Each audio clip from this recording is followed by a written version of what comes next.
Fala, meu povo, galera do Extremos. E aí, meu Estamos querido? aqui em mais um podcast. Sejam muito bem-vindos. Já cheguem, né? Se acomodem, se preparem, peçam uma pizza, que hoje o podcast vai ser diferenciado, vai ser longo. E aqui ao meu lado, meu fiel escudeiro, diretamente de Iporanga, São Paulo. Ele que veio bronzeado nessa edição, Bruno Nardon. Tudo bom? E aí, como o é senhor que você está? As costas estão melhor?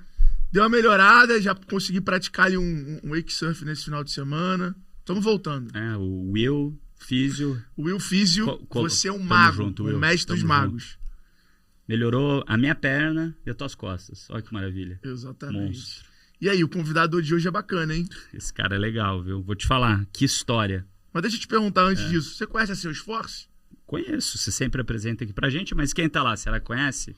Ó, se você tem um negócio e ainda não conhece a Salesforce, ela é uma solução 360 para gerenciar da sua geração de demanda aos seus leads, aos seus clientes.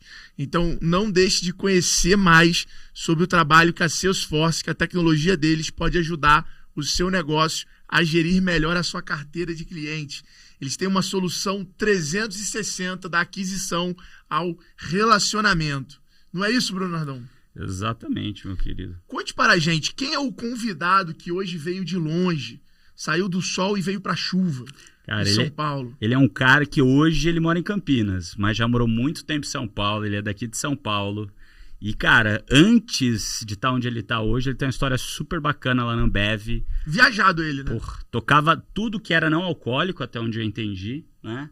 Refrigerante, soda, água, tudo aquilo que era não alcoólico, ele que tocava, era o presidente lá da Ambev que tocava isso. Mudou já para Colômbia, para o México, para vários outros lugares que ele vai contar aqui pra gente. E quando voltou pro Brasil, veio tocar e ser CEO do negócio que eu gosto muito. Um produto que com certeza você que está ouvindo já pediu. Algumas Naquela vezes. terça-feira, Algumas vezes. rodada dupla, Porque chegada em 30 minutos. essa é da boa. Bom, E aí? ele também ajuda muito a gente aqui no G4, é mentor às vezes aqui em alguns programas. Fernandão. Cara, eu tive uma reunião. Bem-vindo. Seja muito Boa, bem-vindo. bom ver vocês, Eu tive bom tá uma aqui. reunião com esse cara no telefone. Você não falou o que ele faz hoje?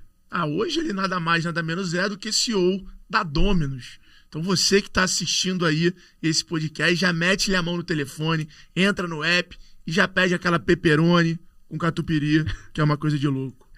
Irmão, 500 milhões de faturamento no ano passado aqui no Brasil, de reais. É pizza, hein? É pizza, cara. 1 milhão de pizzas por mês. É o que a gente roda. Caramba. É muita pizza. 1 milhão de pizzas por mês. E dá o quê? Dá quase 1 milhão de clientes? Ou como é que é essa conta? Olha, cara, a gente transaciona em 300 lojas, vão dar mais ou menos, talvez 600 mil pedidos. Isso é sistema de vendas, né? Eu acho que o legal da Dominus aqui no Brasil, começando um pouco a conversa, porque aqui a gente já vendeu casa, né? Tentamos vender um carro. Agora a gente precisa vender pizza para poder pagar a viagem. Então, cara, eu acho que o interessante da Dominus é o que foi construído como um ecossistema, além da venda de pizza, né? Então, poxa, a gente tem uma fábrica de massa, que aliás é aqui pertinho, aqui em Itapecerica. A gente tem uma distribuidora de insumos, a gente tem uma unidade de tecnologia, a gente tem as lojas próprias e as franquias. E todo esse universo para poder vender 1 milhão de pizzas aí por mês. É uma história bacana. Vai me perguntando que eu vou abrir o jogo para vocês. Cara, que maneiro, que maneiro. Quer começar, Bruno? Eu ia começar perguntando antes como que foi chegar até aqui, né? Você é formado em administração pela FGV. Como é que foi ali o começo da tua carreira? O que você pensava em fazer quando você tivesse a idade que você tem hoje? Como é que foi essa evolução de lá para cá? Pô, legal. A história é comprida porque eu já passei um pouquinho da idade. Então, eu sou formado em administração. Eu comecei a trabalhar muito cedo, né? Eu vim de uma família classe média. E vou falar um pouco da minha mãe, porque minha mãe vai ouvir o podcast 5 vezes. Então, vou começar falando por ela. Ela sempre me inspirou muito, sempre foi muito trabalhadora. Então, essa cultura de trabalhar duro, que é o que eu acredito, sempre teve muito forte assim, na minha vida. Então, eu comecei a trabalhar muito cedo. Eu trabalhava, na verdade, eu ia para a escola e à tarde eu ia para uma loja de bicicleta. Eu gosto de bike, gosto de carro, gosto de pizza. Então, eu gosto de trabalhar com as coisas que eu gosto. Então, eu ia para essa loja de bicicleta e eu vendia bicicleta à tarde. E era meio doido, né? Porque, porra, era um colégio classe média aqui de São Paulo. Eu falei, bicho, você vai sair da aula e vai trabalhar? Era meio maluco. E eu curtia esse negócio. Eu saí dessa história, depois eu fui entregar carro, eu tinha uma concessionária Fiat, eu não, né? Eu trabalhava numa concessionária Fiat, porque eu gostava de carro, e era um deal bacana, eu entregava os carros que eram vendidos. Só que eu era responsável por lavar o carro e cuidar do test drive. Cara, isso era um sonho, né? Porque eu tinha, sei lá, 17 anos, virando 18, como eu tinha acabado de entrar na faculdade, eu podia sair, cara, daquela época, ninguém vai lembrar, né, cara? Maré Turbo, Uno Turbo, então eu curtia muito essa história. Então, eu comecei a trabalhar muito cedo. E, na verdade, eu fiz administração na PUC. Eu fiz muito com pressa, cara. E aí, depois a gente vai falar um pouco de coisas que eu faria diferente. Porque eu queria tanto trabalhar que eu não podia ter uma faculdade que me tomasse tempo. Olha que maluco, né? Hoje eu penso diferente, tá? Então eu fiz administração na PUC, depois eu fiz pós na GV, depois mais velho fui fazer MBA no INSEAD. Mas eu comecei a trabalhar na Caloi, bicicleta também, e depois eu fui para a Unilever. Quando eu fui para a Unilever é que eu entrei nesse mundo corporativo, cara. Eu amava a Unilever. Eu trabalhei na Unilever com limpadores, né? Olha que sexy, né? Eu trabalhava com sabão e pedra e tal, e depois eu fui trabalhar na Unilever, na época ali da Gibbs, que era desodorantes, né? Eu cuidava de Axe. Porra, Axe naquela época, cara. Tinha os anúncios na TV mais brabo. Porra, anúncios da TV, festa Axe. Então, cara, esse negócio pra mim de experiência, de consumidor, sempre foi muito forte. E aí, olha que interessante, cara. Aí eu já tô me formando, né? Nessa maluquice toda. E começou aquela pressão de, porra, não posso falar o tempo pra não ficar chato, mas algum tempo atrás, programa de trainee. Cara, programa de trainee, cara, era quase como se fosse a sua segunda faculdade, né? Tipo, o segundo vestibular. Não, eu lembro que era, tipo, passar em concurso. Exatamente era, tipo, isso. muito brabo. Cara, entrou no programa de trainee. Caraca, meu filho tá no programa de trainee. E o mais porrada era o da Ambev. Era o da Ambev. Tinham dois muito porrada naquela época, né? Pra esse nosso setor, né? Que era Unilever e Ambev. É isso. Só que na Unilever, não sei como é que é hoje... Tinha Johnson & Johnson também. Tinha Johnson & Johnson também, tinha Natura. Natura era legal também. Deve ser ainda, tô falando meio desatualizado. Só que na Unilever eu não podia participar, porque eu já era funcionário. Teve essa também. Eu era estagiário, aí, cara, no meio da faculdade me promoveram. Eu falei, bicho, é o seguinte, tem uma oportunidade aqui, você vai ganhar, naquela época, uma porrada, vai ser funcionário. Eu falei, caralho... Não, e eu lembro disso, eu lembro muito disso na faculdade ainda. Eu peguei o final disso na minha faculdade. Que o salário do trainee... ou o salário dessas multinacionais, a galera ficava nessa pegada de ir, porque tu já começava ganhando tipo 4, 6 conto. Muito na frente. Que, hoje seria 10. Então não era um salário normal de cargo, você já tinha um salário especial, que era uma grana. Eu lembro que o da Ambev acho que era 4.200, assim. Eu na minha época, acho que entrei, sei lá, era 2.800, mas era grande. E tinha benefício e tal. Só que eu já tava ganhando bem na Unilever. E na Unilever tinha um negócio que eu não sei se tem hoje. Se você é funcionário, você não pode aplicar pro trainee. Então, meio que eu me dei bem, mas fechei a porta do trainee. Então, só me sobrou a Ambev. Mas olha que engraçado, cara. Era no centro empresarial. Tanto a Unilever como a Ambev. E eu com esse negócio na cabeça, falei, cara, eu vou prestar esse negócio pra tirar da cabeça. Porque eu pegava o elevador, ia pro outro bloco, né? No centro empresarial, fazia entrevista e voltava. Meio desencanado, cara. Eu só passei nessa história porque eu tava muito relax. E aí eu passei na Ambev, aconteceu isso que você falou. Eu falei, puta grana. E na época, cara, a Ambev, era... Meu irmão, vou revelar o ano. 2001, 2002 foi o ano da fusão. Você imagina, só se falava nisso.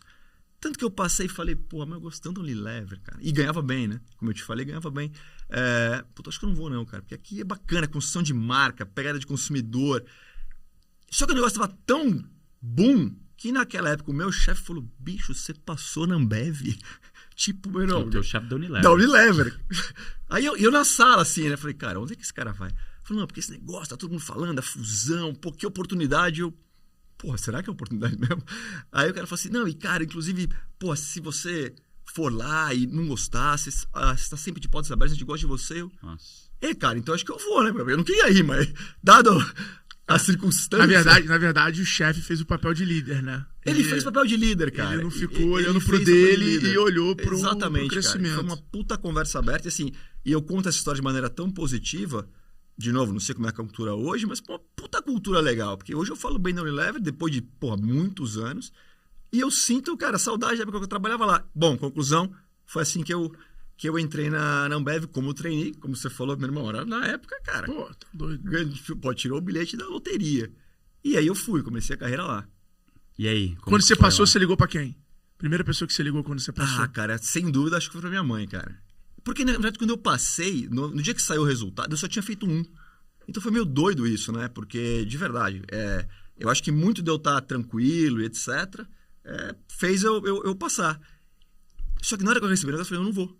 Porque eu gosto muito da Unilever. Né? E, de novo, talvez uma visão... Pô, então foi meio só pra você, né? Falei, cara, eu não vou. Porque é bacana, tá, mas eu não vou. Então não foi também não foi. Eu tô legal aqui, tá bacana.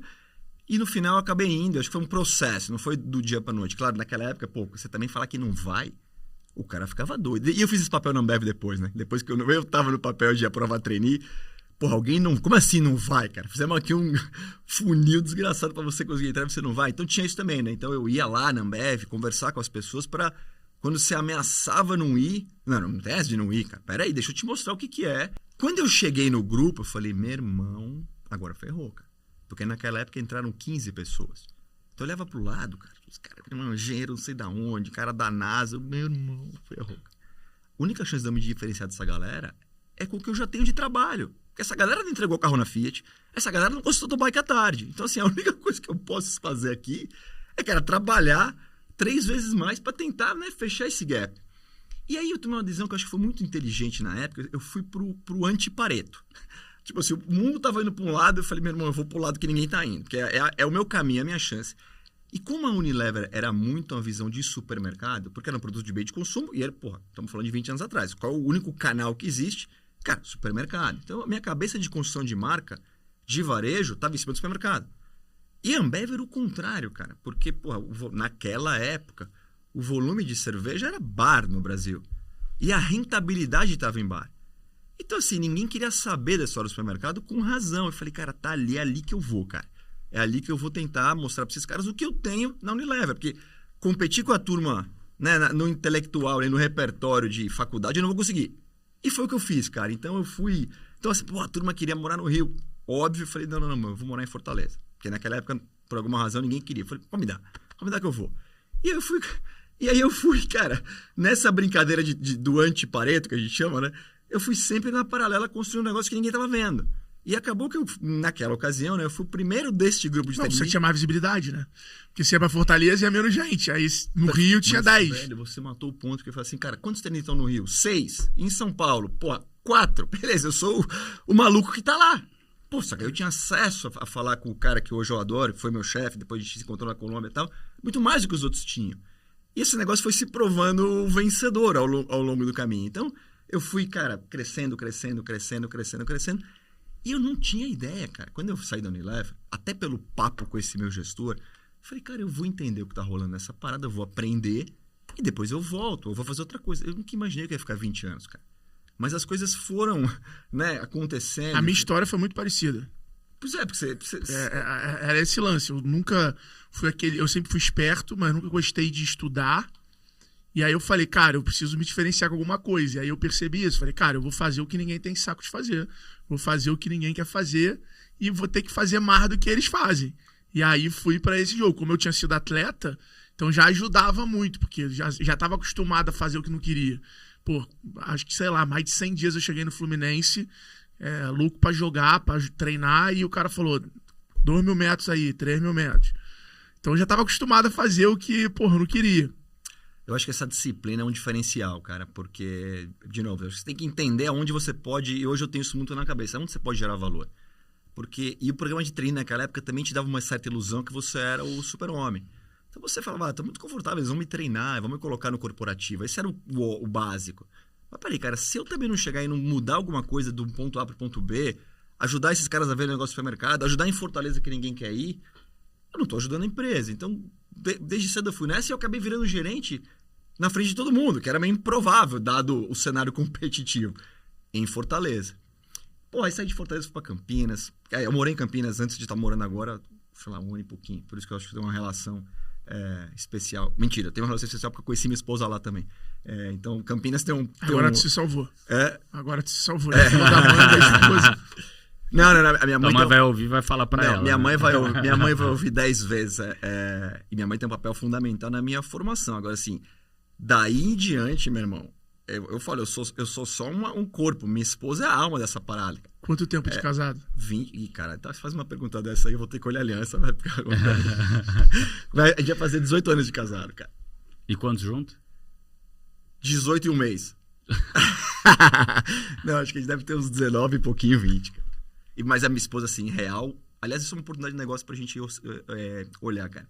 Sempre tem alguém que é o responsável por esse negócio que todo mundo faz tá onde tá, né? Minha esposa, assim, eu não tenho dúvida, podemos chegar nessa parte do assunto, mas só pra fazer um fast forward. Cara, minha esposa é advogada, mercado imobiliário, bombando, sala na Faria Lima.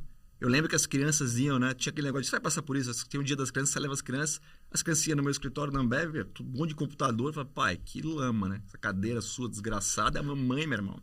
Uma sala de esquina, vista pra Faria Lima, mamãe, cara, outro mundo. E naquela época, que até a gente estava falando um pouco sobre isso, né? Vida com os filhos e tal, pô, ela ganhava muito bem, no mercado que estava crescendo. Eu falei, amor, é o seguinte, cara, temos que ir pra Colômbia. Aí ela olhou e falou assim, mas vamos embora. Não, você entendeu direito a conversa? Você tem que abandonar a sua carreira. E a gente vai fazendo algo diferente. Ela, cara, vambora.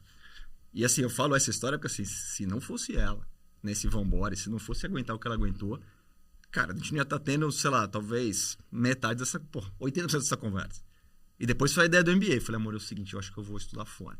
Falei, você tá de brincadeira, você vai me deixar na Colômbia com 3 crianças sozinha pra ficar na França? Falei, cara, mas eu acho que esse negócio vai ser importante, cara. E, cara, dito e feito. Então, pode colocar, anota aí, faz pra minha esposa no topo da lista. Mas ela ficou na Colômbia? Ela não voltou pro Brasil? Não, porque eu ia uma vez por mês, né? Eu ficava 3 semanas na Colômbia, trabalhando, né? Uhum. E ficava uma semana, uma semana vez por fora. E, pô, uma coisa é você largar a sua família, sei lá, na cidade que você mora, né? Porque, pô, sempre tem uma ajuda. Tá, rede de apoio e tal. Exato. Pô, vai na casa da amiga, nos pais. Outra coisa é você largar num país que você acabou de chegar, né? Era onde? Bogotá? Bogotá. A cidade é boa lá. A cidade é muito boa, cara. Eu fui muito feliz em Bogotá. Fui muito feliz. Mas então, assim, um resumo da história, né? Eu entrei na Ambev como trainee, eu fui, cara, avançando com essa cabeça de, pô, disciplina, trabalho, até chegar na posição que você comentou, que também, se você parar pra pensar, a Ambev é gigante, né? Ainda é, mas o business de refrigerante, que é gigante, não é o maior business da Ambev. Você falou, opa, tá ali, porque agora vamos lá, eu entendo o supermercado, o refrigerante tá mais no supermercado, eu adoro construção de marca, é lá que eu vou jogar o jogo. E eu mirei essa posição. Falei, cara, essa é a posição que eu quero ter, cara. Porque você é dono de um PNL, de uma companhia, dentro de uma companhia maior, com muito mais empowerment. Porque é um business que quando a Ambev vira global, porque aí tudo foi acontecendo, né? Eu comecei na Brahma com a Antártica, daí até virar a ABI, eu tava no meio dessa confusão. E o refrigerante sempre foi aqui no Brasil. Agora, na Antártica sempre foi no Brasil. Eu falei, cara, se você quer impactar um negócio, né? É lá que tá a história. Agora, na Antártica, cara, pra fazer uma propaganda da minha antiga vida, pô, ninguém sabe, tem uma fazenda em Maués. A gente fez uma campanha que até ganhou um Leão de Cannes sobre essa história. Agora, na Antártica tem uma colheita mais difícil que vinho. Ele só é colhido em novembro. Então, você tem que preparar a fazenda para fazer a colheita. Sabe assim, tem umas coisas que você tá no mundo ABI cerveja, você acaba não vendo. Nessa ocasião, a gente fez essa campanha de Guaraná. Fizemos Fusion como energético, isso é a segunda marca do Brasil, que depois acabou virando um outro deal.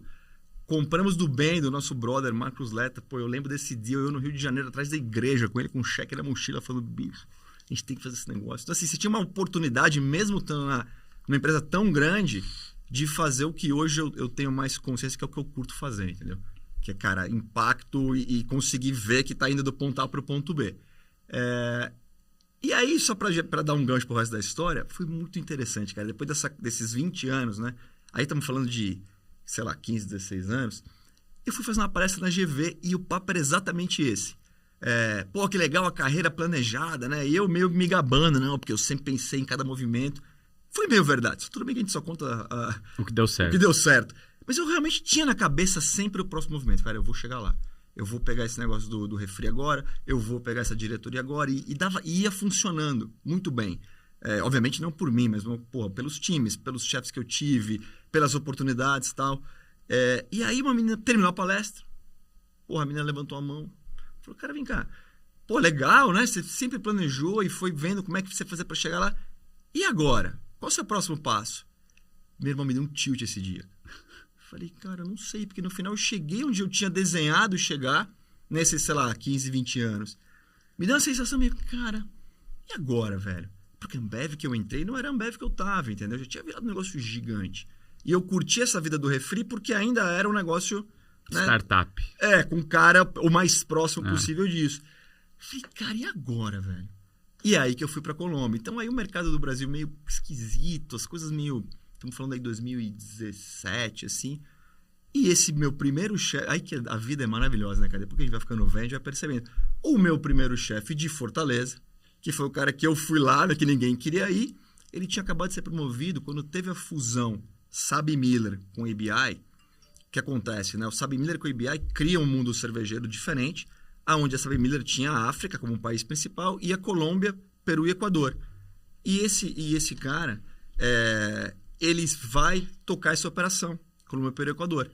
Ele me liga e fala, bicho, você quer repetir? Olha que negócio, você quer repetir a história de Fortaleza que a gente fez junto? Eu falei, como assim? Falei, esquece essa parada de andar de jatinho, esquece essa vidinha que você tá levando agora. A gente vai vir aqui, meu irmão. Passa 2 aqui, 2 camuflagem aqui, facão, mato alto e vambora. E foi aí que eu falei, Natália, que é a minha esposa, cara, hoje tem um negócio legal pra dar uma respirada aqui, né? Pra gente não entrar nessa vibe de, porra, que de novo não tem nada errado, tá? Mas que não me satisfaz tanto de executivão que toca o barco e é muito bom, é muito importante, é difícil fazer, mas não é o que me dá tesão. Me dá tesão.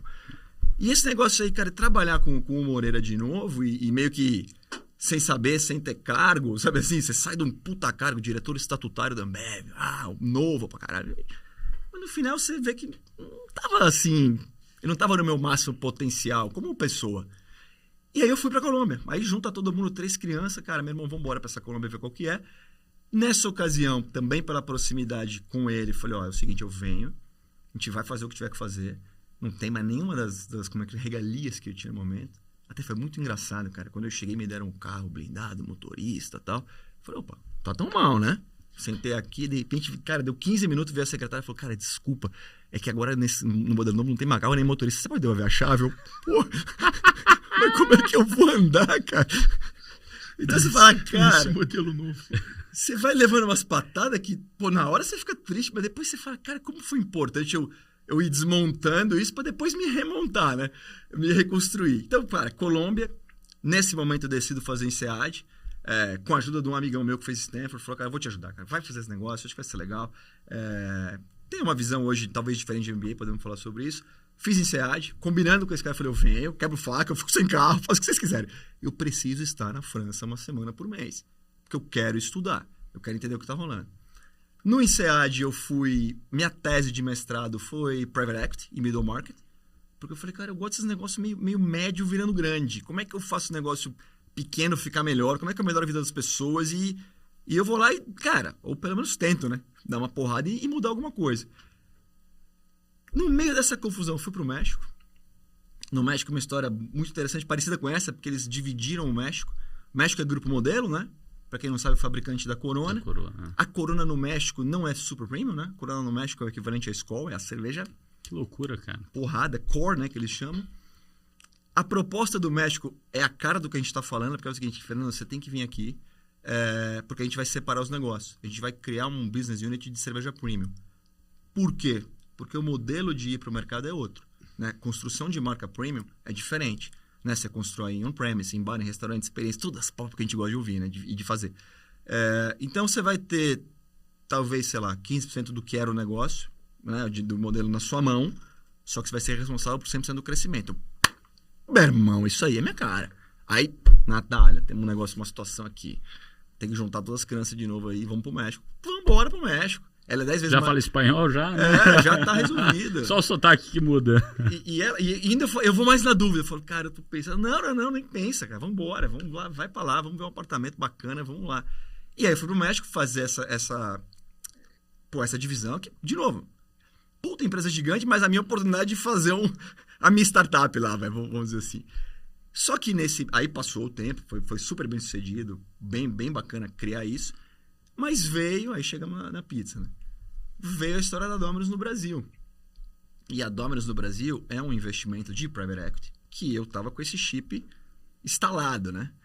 Começou as conversas, pandemia, sim, porrada. E vem essa proposta e falou, gente, vocês estão de brincadeira, né, cara? Não tem a menor possibilidade de eu voltar pro Brasil agora.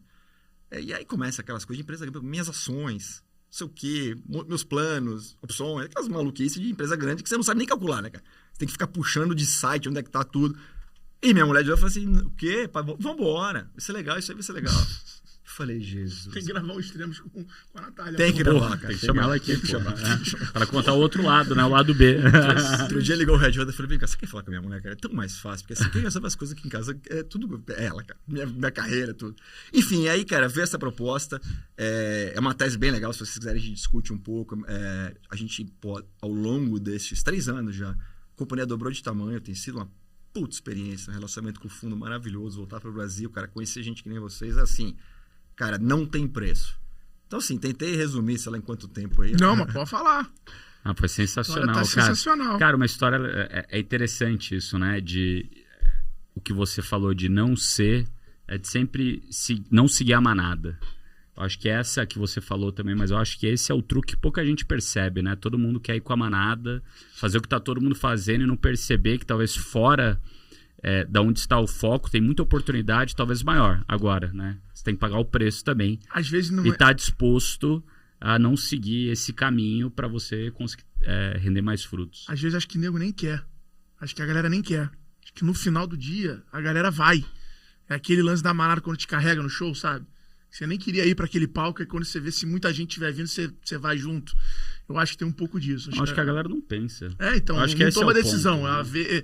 As pessoas vão caminhando, vai te empurrando. É igual ir pra praia no Rio de Janeiro. Se todo mundo sair correndo, tu corre também.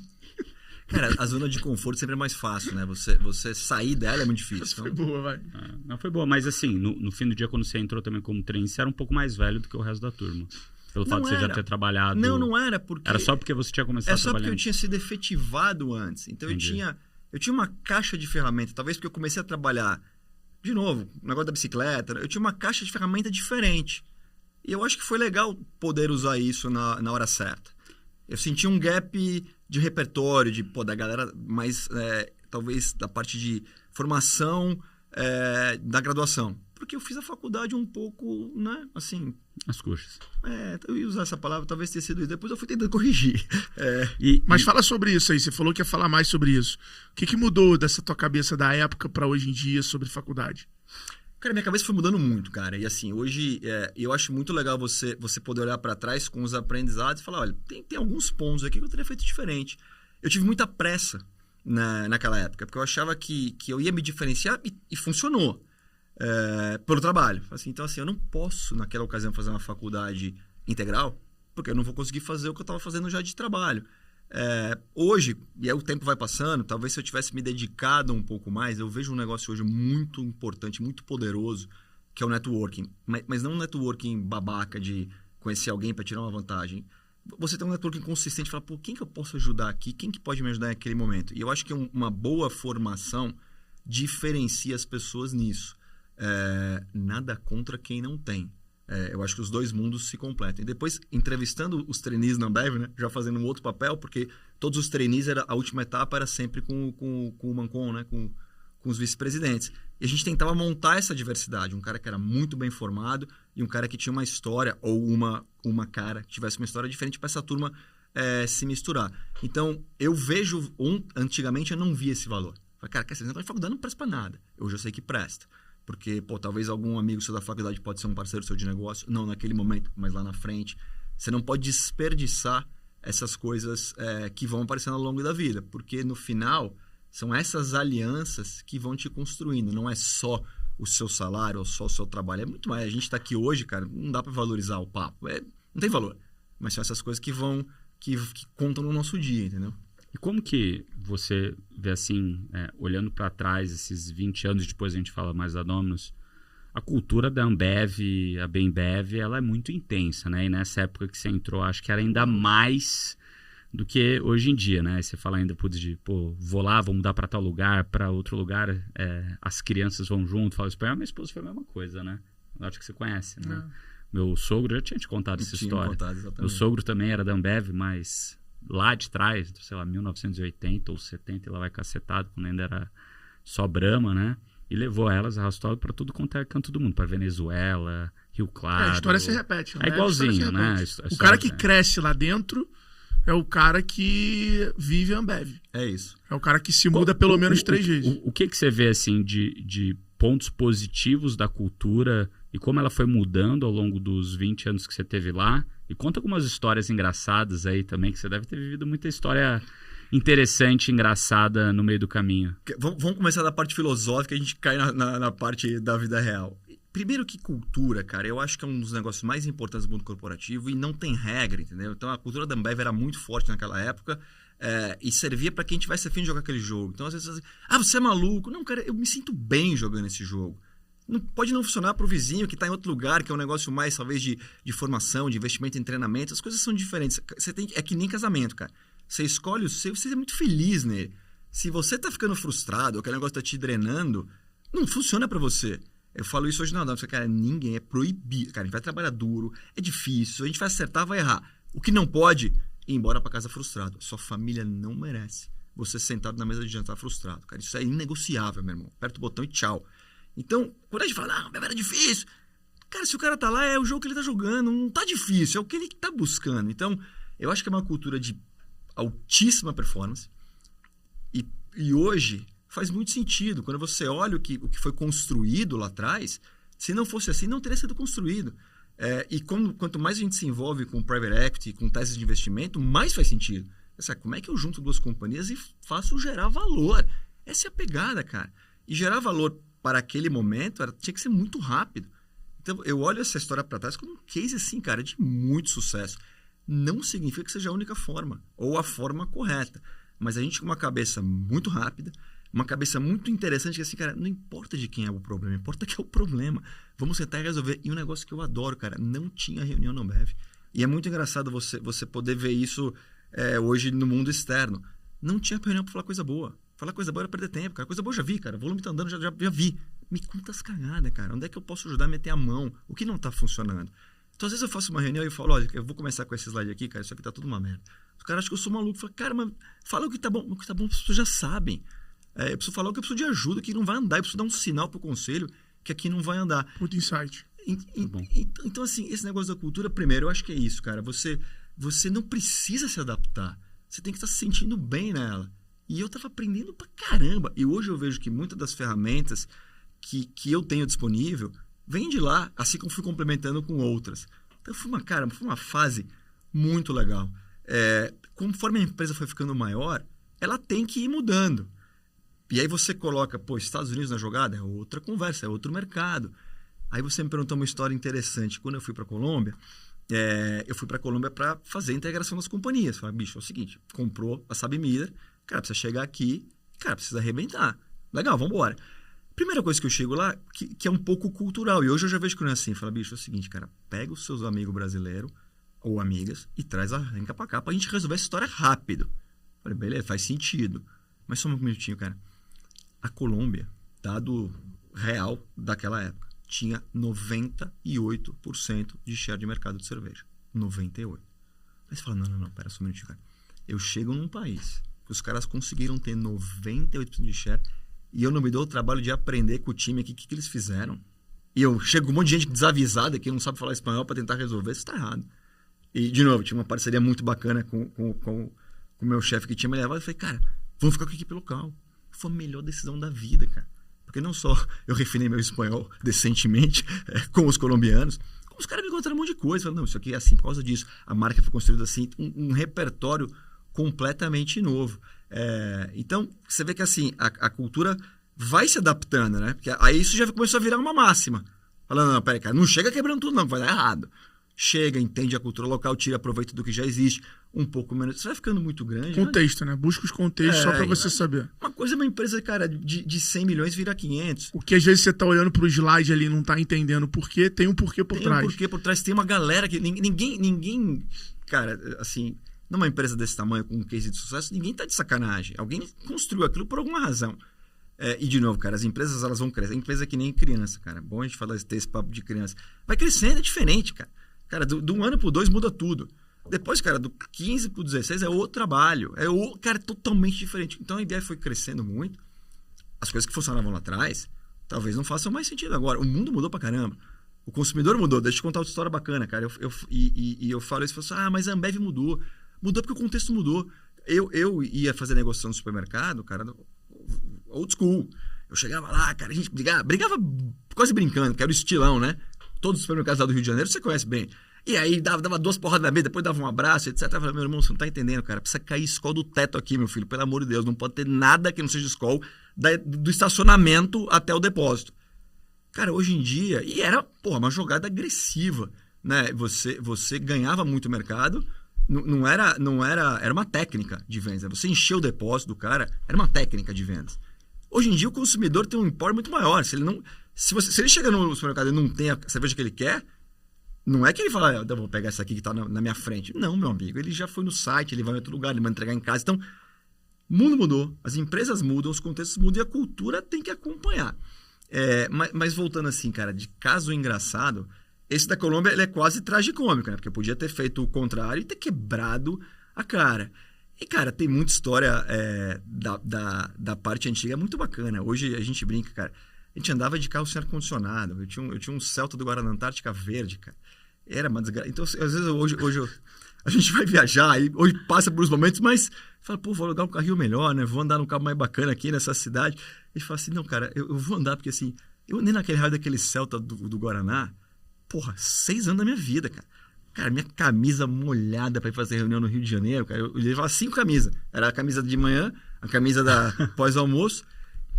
E o raio do Celta do Guaraná Antártica, cara, você parava do lado de um ônibus escolar, meu irmão, se prepara. Eu começava a pedir, não, me joga um Guaraná. Então você ficava assim, 50 graus no Rio de Janeiro dirigindo, Fortaleza. E o Celtinha do Guaraná, cara, Ambev. Não dá pra ter um ar-condicionado, não, só pro cara não morrer. Hoje tem, né? Hoje eu acho que tem. Porque eu vejo a galera... Se você quiser ver, tem um aqui, um estacionamento aqui atrás. Tem um monte eu vejo a galera dando de vidro fechado. Eu falei, bicho, ou o mundo tá muito perigoso, o cara tá com o vidro fechado, ou já mudou aí. Então, cara, tem muita... Eu acho que teve muito aprendizado, muita história bacana nesse sentido. E as pessoas, elas tinham um negócio muito interessante, cara, que eles queriam resolver, eles queriam crescer, eles queriam... Você chegava, cara, viu o problema, você queria atacar o problema, cara. Foram, assim, anos muito divertidos nesse sentido. Muito bom. E, Fernandão, me conta o seguinte, DNVB, essas marcas nativas digitais que hoje estão na moda e estão vindo forte, né? Você tem Holy Soup, você tem Bold, você tem Super Coffee, Desinchar, e muito do sucesso da escala dessas marcas tem sido usar muito desse conceito de growth, de teste, de ser ágil, do digital, que o digital proporciona, e levar isso para o físico. Mas todas essas que estão se consagrando estão com presença física relevante agora nos últimos 2 anos. Todas. O que você, que é um cara especialista em construir marca, etc., enxerga disso? Qual é a grande competição entre uma Ambev, que tem lá o Mate Leão, e uma Desinchar, que está conseguindo entrar no mercado porque a filha do dono é fã de Desinchar? Porque tem... só pode ser essas lojas, porque financeiramente fica... Porque até essas DNVBs são caras. Você pega um Gummy Hair, é caro na farmácia. Então, são negócios de margem muito grande, né? Não é um negócio de distribuição, porque quando você olha para o negócio de distribuição, é um negócio que dá Americanas, é um negócio que dá muito poucos % ali de margem. Quando você vê essas DNVBs, não, todas são branding, são caras, são mais caras mesmo, e vende. Queria que você falasse um pouco da sua percepção. Cara, eu tenho uma visão um pouco polêmica, mas o objetivo é polemizar, né? Então, vamos dividir essa resposta em 3. Primeiro, eu adoro. Tanto adoro que na física, né, sou investidor de algumas teses neste caminho. Podemos falar disso em outro momento. Mas eu adoro o potencial que isso tem pela conexão de consumidor. Tipo assim, cara, não importa o que você quer fabricar, importa o que eu quero comprar. E aí muda o jogo. Então, a primeira parte é essa, para ninguém me criticar neste aspecto. Né? Não ia falar mal do negócio que eu realmente invisto. E sou entusiasta, como você sabe. Segunda parte é o seguinte, as coisas mudaram muito. Então, assim como o DNVB virou físico, né? E vamos falar de uns cases, sei lá, nos Estados Unidos para não ficar preso no Brasil. Eu adoro aquele tênisinho que até tem no Brasil hoje, parecido ao Birds. Cara, é DNVB. Cara, você vai no Sorro, tem loja, não sei onde eu tava... Eu entrei numa loja gigante dos caras. Então, os caras foram saindo do digital para o físico para poder completar a experiência, né? Então, uma coisa é você e aí a pandemia, ela deu uma acelerada em todos nós, achando que o mundo ia se limitar ao digital. E a gente depois fala um pouco de Domino's nesse contexto. Mas não, né? O mundo agora se equilibra. Então, eu até posso querer comprar nesse caso, nesse exemplo que eu estou dando, um tênis, um sapato no digital. Mas, pô, tá na loja também é legal. Uma forma de a gente conhecer a marca, de testar. Eu posso comprar no digital e devolver na loja. Essas coisas vão... Eu posso fazer uma collab, eu posso estar no marketplace. Então, eu acho que quando você tá numa pandemia, todo mundo parado, você fala, cara, esse monocanal vai funcionar bem. E vai, porque a nossa atenção tava 100% lá. Mas agora não tá, né? Agora a gente sai de carro, vem pra cá, vamos almoçar em tal lugar, passamos no shopping, etc. Então, sua atenção já distraiu. Então, neste ponto, a DNVB falou, opa, eu preciso, cara, de repente, tentar outro canal. Você deu um exemplo agora, eu preciso ir pra farmácia. É um perfeito exemplo. Eu não consigo mais ficar nesse mundo aqui, porque você precisa ir pra farmácia. O que acontece? Na mesma paralela dessa, as marcas grandes fazem um movimento contrário. Fala, opa, eu preciso ser digital. E aí começa um problema. Por quê? Porque começa uma inflação de mídia. E aí você perde o controle do que era um território. Na teoria, o seu diferencial mais barato vira um absurdo de caro. Que agora você fala, vamos dar um exemplo aqui, né? Lança uma coisa aí nós dois, que a gente adora fazer isso, a gente consegue fazer rápido, vai. Vamos vender aqui esse negócio bonito aqui de parede. Você começa a vender negócio do digital, eu vou lá e sou, sei lá, cara, também não sei coisa desse mercado, mas eu sou o mundial de vender plantinha na parede. Aí eu vou lá, meu irmão, compro o Instagram inteiro, compro o mídia digital inteira. Quando você vai ver, o seu CAC mudou completamente, porque o mercado, cara, virou para lá. Então, os players grandes, eles inflacionam o mercado. E aí você começa a ter um problema. E isso é um ciclo. É igual o poker. É igual o cara com muita ficha no poker. Exato. Se ele quiser, ele não vai ganhar pela inteligência. Ele vai ganhar porque ele vai... Pelo poder. E ele blefa com muito mais tranquilidade. Então... Não, e ele blefa de um jeito que te bota em xeque. Você sai do jogo. Você sai do jogo. Então normalmente é isso. O cara olha pra tuas fichas e fala, Tô construindo aqui meu racional. Adoro. Acho, cara, fantástico. Cara, temos aí um desafio grande. Porque agora o mercado misturou. Eu preciso ir pro canal do grande, e o grande tá entrando no meu canal. Influenciador, que foi o principal canal de construção de marca desses caras. As grandes hoje estão ligando pros caras e estão falando que aqui, quanto é? Dá pra ver isso no café. O café você tem hoje uma Três Corações, indo pra cima dos influenciadores e falando, cara, queria fechar contigo aqui, como é que a gente faz? E é o viés contrário. O cara da grande tá, nossa, eu preciso me aproximar mais. E o outro tá, nossa, eu preciso distribuir mais. Só que essas coisas, cara, quando você vai equilibrar, o grande tem mais força. O exemplo do poker é perfeito. E aí vamos para um terceiro pepino, que eu acho que vale... Não tô querendo deixar mensagem pessimista, só tô dando todos os elementos. O terceiro pepino, cara, é a mudança radical que tá rolando no mundo nos últimos 6 meses. Então, assim, uma coisa, cara, vamos aqui lançar um negócio bacana nós três, o dinheiro tá disponível, a gente tem uma tese legal, a gente investe, o negócio vai. Dinheiro escasso muda o jogo. Porque agora, se você acompanhar o que a gente acabou de falar, cara, o CAC tá mais caro. Mas a gente sabe quanto é o nosso CAC, né? Só que a gente precisa pegar mais 10 aqui pra seguir, meu irmão. Não tem.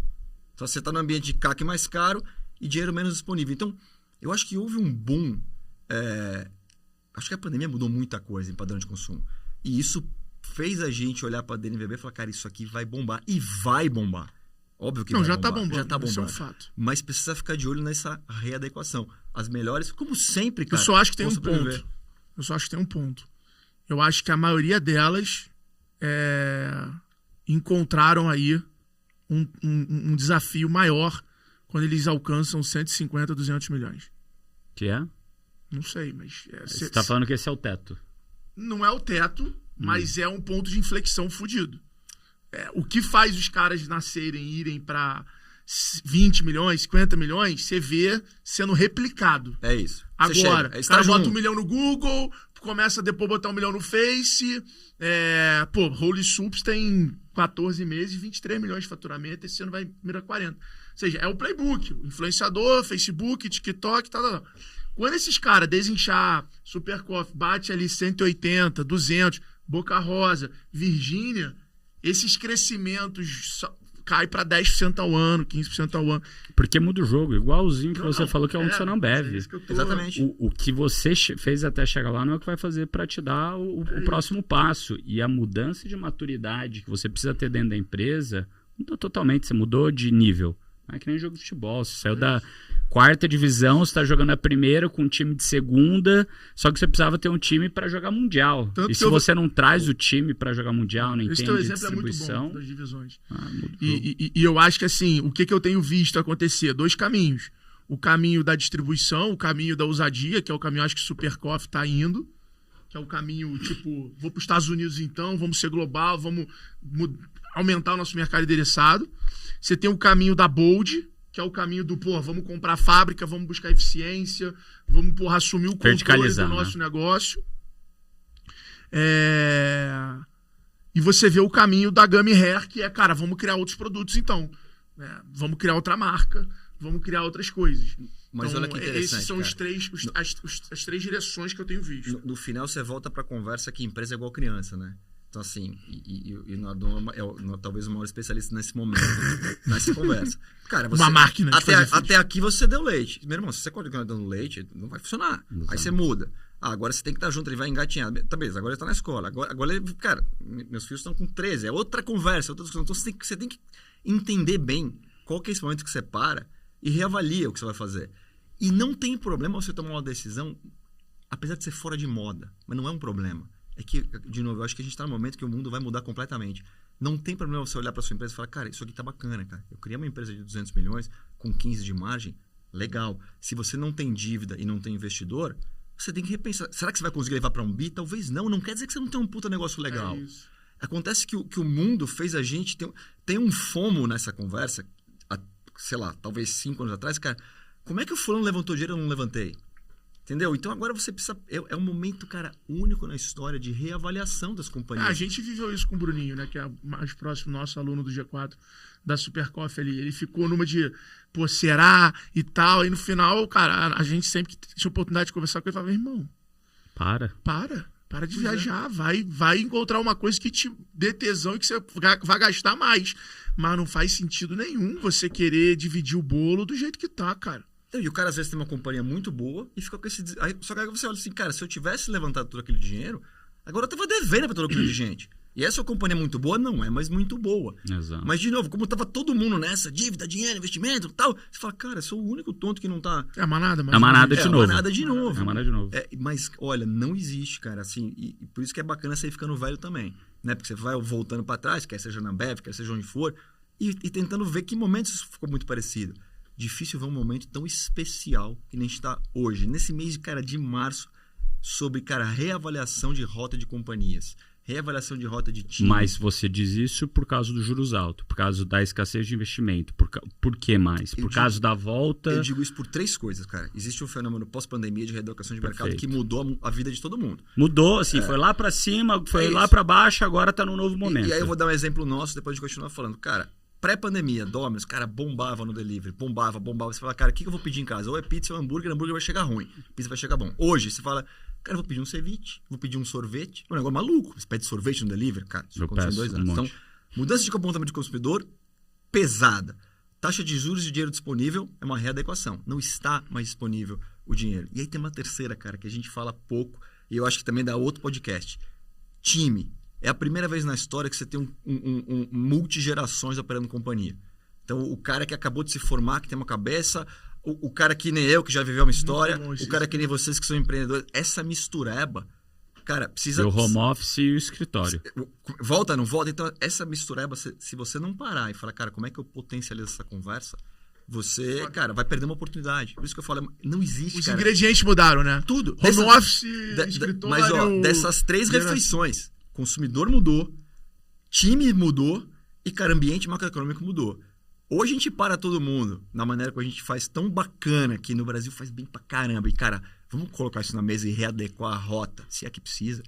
Hoje já perdemos uma oportunidade, cara, única de mudar a companhia, que talvez não seja triplicar a companhia, talvez seja, bichão, 200 milhões de NVB com essa base de consumidor, com esse CAC. Vamos tocar assim 5 anos e ser feliz, cara. Vamos aumentar... E botar 20% de margem no bolso, tá ruim, sem dívida, cara, lindo. Pode ser, pode não ser, depende do momento, mas tem que ter a conversa, entendeu? Exato. O problema é ter a conversa. E hoje, né? Você chegou na Domino's 2020, duplicou o tamanho da empresa desde então, é isso? É isso. Eu não tô errado aqui nos números. Tá errado que não fui eu, né? Foi o time inteiro. Não, lógico. O time inteiro tá dentro do contexto aqui. E aí, quais foram os grandes desafios que você teve nesses 2, agora talvez 3 anos à frente desse desafio, e quais que foram as grandes sacadas ali de quando você entrou, entendeu o contexto, né, entendeu o histórico do porquê as coisas eram como eram, falou, pô, deixa eu rearrumar a rota aqui. Quais foram as grandes sacadas aí que você pode abrir pra gente? Eu acho que a Domino's, no final, é bacana porque ela faz um resumo de tudo que a gente falou até agora, incluindo o DNVB, porque de alguma forma você faz isso, né, nessa companhia. tiveram alguns fatores, tá? Primeiro deles, que eu também gosto bastante, assim, a gente opera no Brasil uma companhia que é nacional, né? O Capital Dominus é nacional, nós somos master franqueados, tá? Então, às vezes fala, não, porque, pô, a sua vida é fácil, que você trabalha para os Estados Unidos. Não, você não está entendendo. A gente toca uma companhia aqui, cara. A gente tem investidor aqui. Mas nem o sistema é de lá. O sistema é de lá, mas eu pago por ele. Perfeito. E pago royalty. Então, assim, eu tenho uma oportunidade única de dar uma espiadinha no futuro. Toda vez que você puder olhar para os Estados Unidos, esse negócio é meio fácil, né? Os Estados Unidos está sempre... É engraçado essa conta, né? Os Estados Unidos está sempre mais ou menos 4 anos na frente do Brasil. Eu ia falar 3 agora. Beleza, Diminuir um pouco. podemos discutir. E 2 no México. Então, porque o México está mais para cima, então ele chega mais rápido lá. Mesmo? Então você fala, cara, vamos lá. O que é a Domino's? Como ela foi montada? Qual é a origem dela? Era uma companhia de delivery. Começou como delivery, né? Ela tem os processos 100% montados para o delivery. Super inovadora. Nos Estados Unidos, cara, ela sempre... Pré-pandemia, ela já vendia 70% da venda dela via e-commerce, ou seja, 70% da companhia digital. Caramba. E no Brasil, pré-pandemia, esse número era 24%. Então, o que você faz com essa informação? Pré-pandemia. Você fala, cara, esse negócio vai chegar lá. Eu já estou vendo, cara. Eu tenho oportunidade de ver. Então, o que eu faço para me preparar? Investe em sistema. Porque se for dar um boom de tecnologia, você precisa ter sistema para segurar. Primeira decisão. Segunda decisão, cara, foca no delivery, porque é a essência do negócio. E no Brasil, a gente tinha, média Brasil naquela época, talvez, não vou dizer média Brasil, mas tinha muita loja que era meio a meio. Principalmente lojas do interior. Metade salão, que a gente chama, que a galera vai comer pizza lá, e metade delivery. Você olha para isso e fala, bacana, mas não é a essência dessa companhia. Esse negócio vai mudando. Domino's Rio de Janeiro, o Alfredo tá aqui, conhece bem a história. Já comi muito lá do Downtown ali. Porra, que é lá, aliás... Vive lotado. É no nosso escritório. Domino's já era uma história. Domino's São Paulo é outra. Começou depois, é outra maturidade de marca. Então, você tem essa situação e faz o investimento de olho no futuro. Fala, cara, eu vou crescer aqui com um processo focado no delivery, olhando para o digital, porque esse negócio é o que vai bombar. Essa é a adesão 1. Quando o fundo, né, faz o investimento na companhia, ele fala, olha, antes disso tem um cenário. Vamos falar um pouco de número Brasil, cara. Você fala, puta, Brasil tem pizzaria pra caramba. Não, pizzaria pra caramba tem em São Paulo. São Paulo é uma coisa, Brasil é outra coisa. O Brasil não é nem de perto o mercado de pizzaria por habitante. São Paulo é, quase a Itália. Mas o Brasil não é. Então, oportunidade tem. É um mercado ultra fragmentado. Tem muita oportunidade de você crescer. A gente tem um potencial gigante. É um mercado que cresce. Então, a tese da oportunidade está aqui. Aí você olha para a companhia e fala, cara, onde é que a gente precisa entrar? A gente precisa entrar, como é que a gente prepara essa companhia para dar o salto que deu nos Estados Unidos? Legal. Tecnologia, delivery, bacana. Olhamos para isso. Daí vem a pandemia. O que ela faz, a pandemia, no nosso caso? Ela te catapulta. Né? Falando com um surfista aqui, imagina, você tá sentadão lá, de repente, meu irmão, abre aquela e fala, não, só tô eu nela, cara. E rema e entra. Porque, de repente, o seu 24% de e-commerce que eu comentei virou 60%. E hoje está em 64%. Em, cara, 6 meses. Se nesse momento eu não tivesse feito investimento de sistema, que é um sistema da Domino's Internacional, podia não estar contando história. Podia ter, cara, quebrado a cara. Então, estar preparado para isso e o futuro ter sido acelerado foi o primeiro gol. Né? O segundo gol qual foi? Tentar olhar para a companhia e criar um ecossistema que parte do consumidor. Assim, eu quero o consumidor, que é um pouco do DNVB, né? Só um pouco talvez potencializado. O consumidor, que ele decide o que ele quer, ele vai comer pizza, a gente tem que trabalhar por ele. Mas o que tem por trás como companhia? Eu tenho uma unidade de negócio de loja própria, eu tenho uma unidade de negócio de franqueadora, eu tenho uma unidade de negócio de distribuidora. Então, assim, eu preciso tratar esses negócios como mini empresa. Porque senão a gente fica aqui vendo venda de pizza, que é muito bacana, mas eu não consigo maximizar o sistema. E eu preciso ter uma unidade de negócio de tecnologia, porque essa solução que a gente está dando de sistema, fechando esse gap, vale dinheiro. Onde eu quero chegar? Você coloca as pessoas, cara, para operar essas companhias, cada um com a sua companhia, cada diretor é dono desse P&L. Então, o cara da distribuidora, ele tem que dormir e acordar pensando como é que ele vai bombar a distribuidora.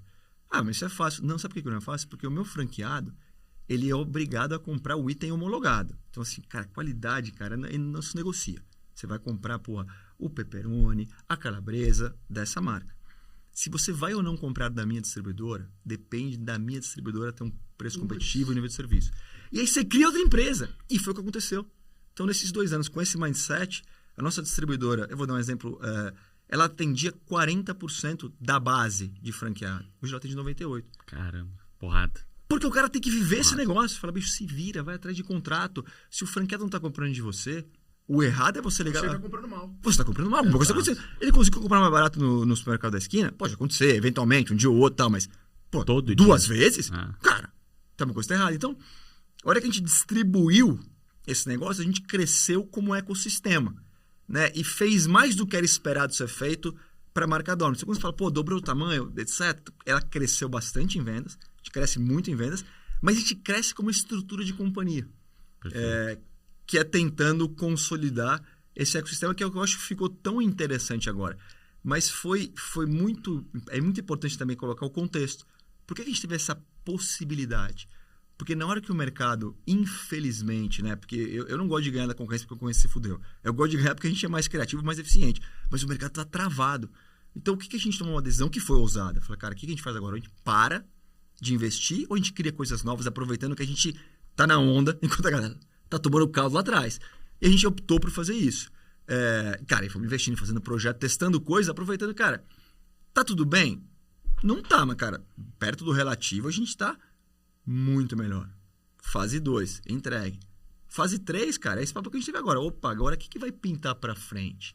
Porque também a hora que toda essa história termina, você olha para um delivery que mudou totalmente. Porque agora, como eu falei, como é que você pode pedir sorvete em casa, cara? Que maluquice é essa? Antigamente era pizza. Outra coisa interessante, o Fredo falou, puta, a pizza chega super rápido. Cara, chega muito. Leblon, por exemplo, chega em 18 minutos. Eu controlo o Brasil inteiro, tá? Em São Paulo, se você falar para um cara de São Paulo, bicho, eu tenho uma pizza top, qualidade foda, preço bom, e vou te falar, chega na sua casa em 20 minutos. Sabe o que o cara fala? A vida inteira chegou em 20 minutos a pizza na minha casa. Então assim, epa. Maturidade diferente. Maturidade diferente, cara. Proposta de valor diferente. E outra coisa, né? Outro detalhe interessante. A gente faz raio de loja. Tem loja nossa em São Paulo, a gente tem um raio de 9 minutos. Sempre uma loja nossa está atendendo 9 minutos, que é o limite para essa conta que eu falei funcionar. 2 minutos de preparação, 5 de forno, 9 de entrega, fica tudo bem. Em 9 minutos, tem loja de São Paulo com 198 concorrentes pizzaria. Caramba. Outro jogo. Então, por que eu tô contando essa história? 200. Tirando aqui no G4, né? Que a gente pede fim de mês. Não, essa é a maior... 50 pizzas. Essa é a maior vantagem. Como o G4 sempre bate meta, a Domino's sempre fica feliz porque sempre vai ter uma pizzada. Eu já falei isso pro meu time. Falei, moçada, vocês estão perdendo uma oportunidade. Porque é recorrente. Os caras não vão perder meta. Conheço eles. Então a gente também não vai perder essa venda. E se não bater, a galera vai se alimentar do mesmo jeito. Então a história é um pouco essa, cara. E eu conto com entusiasmo, porque longe de te falar, bicho, cara, o que a gente fez até agora... 198 pizzas no mesmo raio. De 9 minutos. De 9 minutos. O que a gente fez até agora, que foi uma história muito bacana, de muita energia e muita... de novo, a turma do fundo apoiando pra caramba. Foi aquela história que a gente gosta de fazer, né? Puta, pega do A, leva pro B. Não tem gênio da lâmpada, cara. É o time, é o fundo ajudando. É um trabalho sempre conjunto. Bacana. E aí, como é que a gente faz esse mesmo movimento? Opa! Senta, vamos conversar, cara. Porque nenhum dos elementos que eu trouxe agora são os mesmos que vão pra frente. E a companhia cresce. Como o Fredo falou, pô, você sai de 100 para 500 é uma coisa, de 500 para 1 bi é outra, de 1 bi para 10 é outra diferente. E, pô, é isso que faz a gente acordar todo dia e ficar aqui trocando ideia para tentar ver como é que a gente... E deixa eu te perguntar um negócio. Que curiosidade minha. Terça dupla. Não é terça dupla? 2 por 1. 2 por 1. Cara, terça em dobro. Eu queria... Eu sei que já tinha, né? Quando você chegou. Mas provavelmente você foi fuçar com esse teu lado engenheiro aí. É para adquirir cliente novo, é para fidelizar o cliente, é para criar hábito. Era um dia que tinha menos demanda de pizza. É o dia que tinha menos demanda. Tu não tem essa curiosidade, não? Tipo assim, cara, beleza, mas qual é a essência dessa parada como que pizza virou... sexta e sábado, cara. Cara, que virou... Porra, muito Domino's, irmão. Muito. Tipo assim. Cara, essa pergunta é maravilhosa. Eu lembro da gente escolhendo o dia do videogame no Rio, eu, a Muri, a galera de peso, literalmente, escolher Nicolas. A gente tinha o dia do videogame, né? E a gente escolheu ser na terça por causa da Domino's, porra. Isso é loucura, irmão. Isso é loucura. Olha que negócio interessante, cara. Porque a minha reunião de hoje à tarde é sobre esse assunto, sobre ocasião de consumo. E a resposta verdadeira... E deixa eu contar uma história antes, porque contar a história sempre ajuda o contexto. A gente tava falando de UX, tá? Eu olho pro nosso UX hoje, eu comparo ele com um Gol 96. O Gol 96 é um carrinho bacana e ele te leva onde você quer chegar. Ele não vai quebrar. Só que, cara, que manivelinha no vidro é meio desagradável, tá? Mas ele chega. Aí a primeira coisa que a gente falou assim, cara, você quer saber? Vamos investir num puta UX bacana. O consumidor vai andar de Tesla. Só que aí tinha um problema, cara. E eu falei, mas por quê? Porque o seu back-office, o que tá por trás, que é o motor do Gol, é muito complicado. Eu falei, não é possível. No mundo que a gente tá hoje, né? Ainda mais, uma empresa que você conhece bem. Esse cara tem que ter uma solução para isso. Quando você vai fuçar com um provedor de e-commerce, a primeira... Aí o cara fala, não, vou fazer aqui, vou fazer aquilo. A hora que ele cai da cadeira, a hora que ele explica para ele, fala o seguinte, meu amigo, a minha venda acontece sexta, sábado e domingo, das 8 às 10. Então é muito diferente de uma transação de e-commerce padrão, que você faz a venda, né? Lembrando das empresas que você já teve, você faz a venda, roda o estoque durante a noite, você sai com as entregas no dia seguinte. O meu, você faz a venda, em 19 minutos tem que estar na sua casa, numa concentração de período das 8 às 10, sexta, sábado e domingo. Então, tirando a RAP, né? A concentração, exato. Mas a RAP, o sistema, você tá na ponta da... Não, do provedor, não do restaurante. Exato. Você tá nos dois. Então, assim, é um absurdo a concentração de vendas. Então, lá atrás, a Terça nasceu principalmente por isso. Cara, eu tenho hoje, talvez 70% do meu volume concentrado sexta, sábado e domingo. Todos os deliveries têm, né? Todos os deliveries têm. Na grande maioria. Mas eu tô na fábrica, vamos dizer assim. Exato. Então, a primeira tentativa com a Terça é justamente, cara, porque o aluguel é fixo, né? E tem um negócio muito importante pra gente, que é a entrega. Falando um pouco de hype, a nossa entrega é própria. Os nossos entregadores, que a gente chama de especialistas, são funcionários Domino's. Isso é quase uma outra BU, né? Eles vão na sua casa com um crachá. Outra BU, eles vão na sua casa com um crachazinho da Domino's, eles voltam pra loja e eu controlo se esse cara saiu com uma pizza ou duas. Ele só pode sair com uma pizza, que a gente chama de single. Hoje você vê na entrega, como esse ambiente está muito competitivo, e eu faço isso direto, né? Porque eu vivo disso. Chega o entregador em casa, que não é Domino's, né? Porque a gente, obviamente, come outra comida, abre o baú. Aí o cara, não, mas por quê? Abre aí, cara, tamo junto aqui, me mostra. Aí o cara abre o baú, tem 3 coisas lá dentro. Fala, vem cá, como é que você priorizou? Não, esse aqui é desse aplicativo, esse aqui é do outro. Como esse aqui é, sei lá, ceviche, eu posso entregar depois, porque esse aqui é hambúrguer. O cara já tem um racional para isso. Então, eu tô contando essa história porque na Domino's o entregador é próprio. Agora, você imagina, se eu vou ter entregador próprio e minha venda só acontece sexta, sábado e domingo, olha o pepino que eu me meti. Concorda? Porque eu não consigo diluir essa conversa de segunda até quinta. Então, a terça nasce para isso. E é um sucesso. E agora, o papo de hoje à tarde é, cara, como é que eu crio outras terças para eu conseguir fazer mais diluição? E aí eu vou te contar outra que assim, é mais dolorida, do seu ponto de vista de oportunidade. Quando a gente ranqueia os países, né? E eu tenho muita reunião com os Estados Unidos justamente para, óbvio, né? A gente tem um contrato, eu pago ROI, qualidade, e a gente troca ideia e vê oportunidade. Eu falo, não, porque o Brasil, cara, vocês são, sei lá, eu não vou nem falar pra gente não passar vergonha. Mercado 60 e caramba. Eu falei, pô, que tragédia, né, cara? Pequenininho e tal. E aí fica esse negócio, o cara batendo na gente. Aí coloca China tá voando. Aquelas conversas que você sempre ouve e você fica... Eu falei, vem cá, faz um ranking aí pra mim, então, do mundo no jantar. O Brasil é o terceiro mercado. Porque a gente só opera jantar.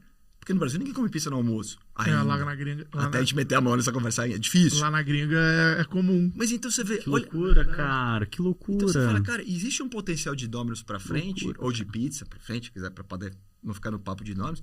Você consegue dobrar a companhia sem abrir uma loja, criando ocasião. Óbvio que essa é um pouco mais... É mais difícil. Ousada, né? Demora, mas é o fato. Fala, cara, eu só abro no jantar, eu só funciono sexta, sábado e domingo. O que eu preciso fazer aqui, que, de novo, toma tempo, não é da noite pro dia, para eu ir abrindo a ocasião, entendeu? E a história da terça é exatamente, a terça é ocasião de lição de venda. E, cara, foi um golaço, porque a gente vende na terça, não diria o que a gente vende na sexta, que é o dia número 1, mas vende muito bem, muito bem. Agora vamos tentar fazer a quarta, deixa com a gente aí que estamos trabalhando. Muito bom, muito bom. Não, e a quarta tem futebol, né? Então, porra, não... Tá aí, se você quiser ir na reunião à tarde comigo, pode levar. A reunião vai ser boa, tenho certeza. A quarta, eu tenho certeza, sei com quem que você vai fazer, mas a reunião vai ser boa. Começar a meter as pizzas com as caixas com a cor do time do cara, porra. Tem muita coisa a fazer. Fazer as caixas do Flamengo, caixa do Fluminense. Já fecha a mídia. Hoje em dia é do Palmeiras. Já fecha a mídia digital com os times, que eles agora têm patrocínio só de digital. Aí imagina o Flamengo lá falando assim, galera, assiste hoje com pizza da Domino's aqui, Então, dá pra inventar um monte de coisa, cara. Cada gol dá uma pista aqui, cara. Você também tem que limitar um pouco a criatividade, né? Porque a gente vai, não, vou fazer isso com a bicho. Mas é o seguinte, cara, tem esse orçamento, tem esse time, cara. Não para de ter ideia, porque senão a gente não consegue trabalhar. Eu passo por isso, isso aqui, Isso aqui me bota no eixo.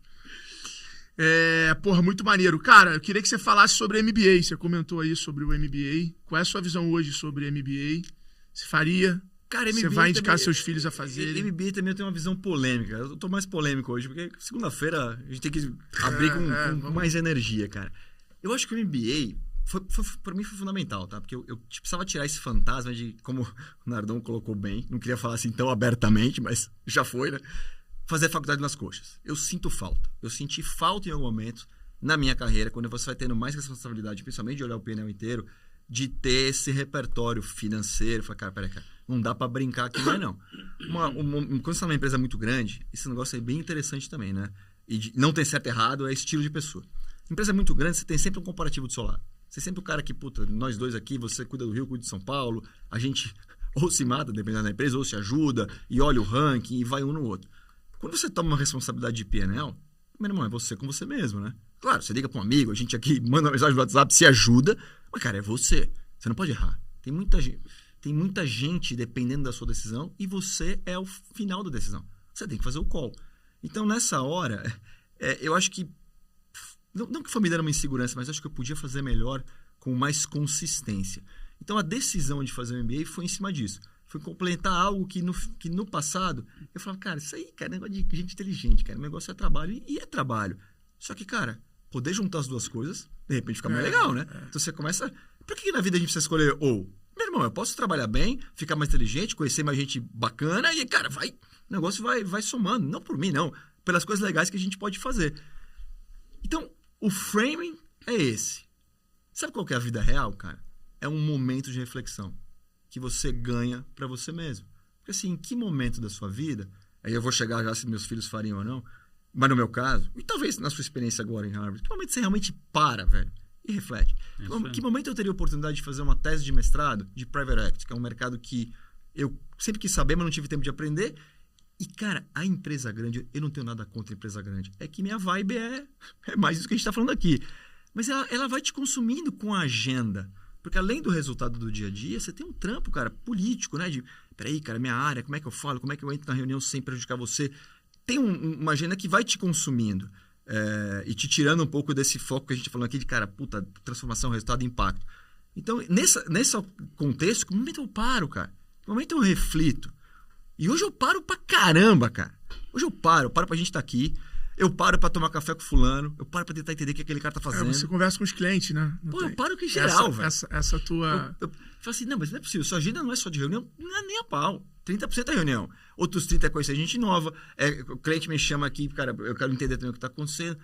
Na empresa muito grande, talvez a gente não colocar isso como regra, a gente devia provocar as pessoas que estão nesse ambiente, cara, cuidado, porque você vai sendo levado. Quando você vê, cara, você não sabe o que está acontecendo. Então, respondendo a sua pergunta, o MBA foi uma oportunidade única de parar. E foi maluco, cara. Se eu gosto de história com maluco, eu vou te contar uma muito boa. Eu fui fazer MBA na Europa, né, cara? Que é meio diferente, né? Sair do ambiente dos Estados Unidos de propósito. Porque nos Estados Unidos eu sempre tive uma carga dos Estados Unidos pela Ambev. Né? Eu ia lá muito para Nova York e tal. Falei, cara, eu quero fazer um negócio diferente. Cheguei no INSEAD, que pô, eu tenho uma opinião forte sobre o INSEAD. Eu acho que é uma escola bacana nessa pegada que a gente gosta de colaboração, de construção de negócios e tal. E aí os caras te dão um grupo, que você vai passar 1 ano e meio com esse grupo.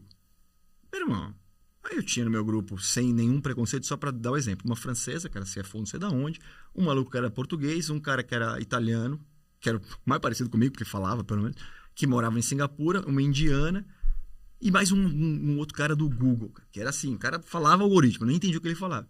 Aí eu falei assim, ó, parabéns, seja bem-vindo ao MBA, mas esse aqui é o seu grupo. Eu, não vai dar certo isso aqui. Aí o cara continuou falando assim, e esse grupo vai te acompanhar na jornada durante 2 anos, em todas as viagens. Eu falei, não, para, velho. Cadê o Alfredo? Não, pra gente ir lá e tomar uma cerveja e jantar. Aí o que eu fiz? Fui falar com o reitor. Falei, não, Marca, eu vou fazer esse investimento de tempo e de dinheiro. Pra ficar com esses malucos, eu não sei, cara, nem pra onde vai. Chamei o cara, marquei reunião, aquela confusão. Eu falei, bicho, ó, aí francês, né? Já é meio esquisito, já não é muito nosso ambiente, né? Que você chega meio bagunçado e tal. Cara, bicho, e aí? Marcou uma reunião comigo, o que você quer? Eu falei, não, tem uma situação aqui do grupo, né? Erraram, né, velho? Porque assim, não vai dar pra eu ficar nesse grupo de... Cara, sim, não dá, porque eu gosto de falar e tal. E o grupo é esquisito, eu não tô me sentindo bem. Cara, aí o cara falou, deixa eu te mostrar uma coisa aqui. Abriu lá um PPT. Falou, cara, desde que você se inscreveu nessa parada e fez sei lá, os cursos... Aplicação, os applications e tal. Tem, sei lá, 3 meses.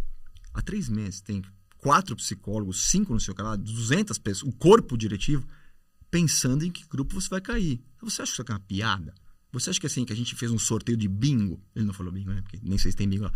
Pra você cair nesse grupo. Eu já tava pequenininho assim, né? Quase falando francês. Eu falei, cara, esse negócio é de propósito. Cada pessoa em cada interação foi calculada. Eu não, só de brincadeira. Então assim, quando e de novo, eu era babaca naquela época. Tomara que eu seja menos babaca hoje. Eu venho tentando ser melhor. Cara, esse negócio me fez um bem, cara, porque eu fui forçado a conviver com gente que eu não conviveria numa situação normal. Ainda mais quando você tá 20 anos na mesma empresa, que todo mundo se parece, cara.